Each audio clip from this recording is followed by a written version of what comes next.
May big time oil price hike na naman ngayong araw. 1 peso and 60 centavos ang taas presyo sa kada litro ng gasolina.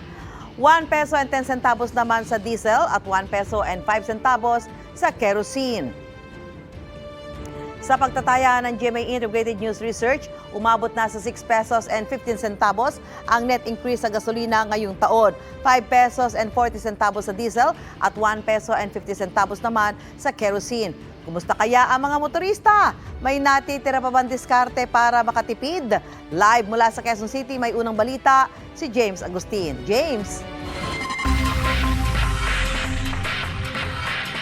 Susan, good morning. Malaking kabawasan sa kanilang kita. Yan yung iisang hinaing ng mga driver ng pampublikong sasakyan na nakausap ko dito sa Quezon City. Kaugnay doon sa mahigit piso na taas presyo sa produktong petrolyo ngayong araw. At ang diskarte nila, Susan, ay maghanap ng murang gasolinahan tulad na lamang dito sa FPJ Avenue kung nasaan ako ngayon umaga.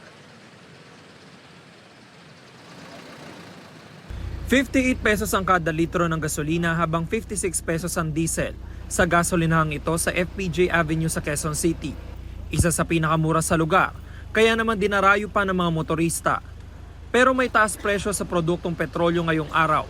1 peso and 60 centavos sa kada litro ng gasolina habang 1 peso and 10 centavos sa diesel. Bago pa yan maipatupad, nagpakarga ng mga motorista. Malaking epekto. Bali, kita na yan eh. Napunta pa sa gasolina. Kada 1 litro mo, magkano rin yun?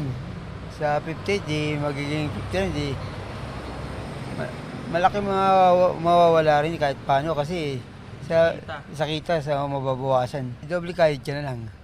Ganun mangyayari talaga. Kasi pag hindi mo dinoble kaya, di wala kang kikitain. Ang jeepney driver na si Aguido nagpa-full tank bago siya pumasada sa rutang Muñoz-Pantranco. Sigurado raw na malaki ang mababawas sa kanyang kita dahil sa mahigit pisong taas presyo. Tumataas ang diesel, yung pamasahe hindi naman tumataas. Siyempre, malaking epekto sa amin yan. Ganyan din ang hinaing ng taxi driver na si Francisco.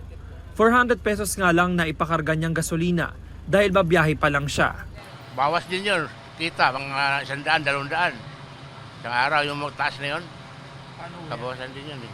Wala, napunta lang yung pera sa gas. Kunti na lang na sobra. May panawagan din ng mga driver ng pampublikong sasakyan sa gobyerno. Sana yung diesel, huwag naman nilang itaas ng ganyan. Kasi kami rin naman ang mahirapan ng mga driver. Mabuti na lang kung malaki kinikita namin.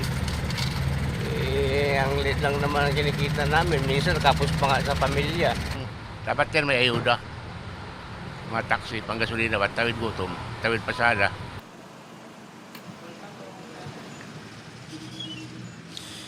Samantala, Susan, may mga kapuso pa tayong motorista na umahabol na magpakarga ng gasolina at diesel sa partikular na gasolina na ito dito sa Quezon City. Kanina po ay may pila pero ngayon ay naubos na yan at hindi pa naman kasi nagtataas presyo dito sa partikular na gasolinahan na ito.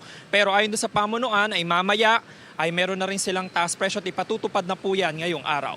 Yan ang unang balita mula rito sa Quezon City. Ako po si James Agustin para sa GMA Integrated News.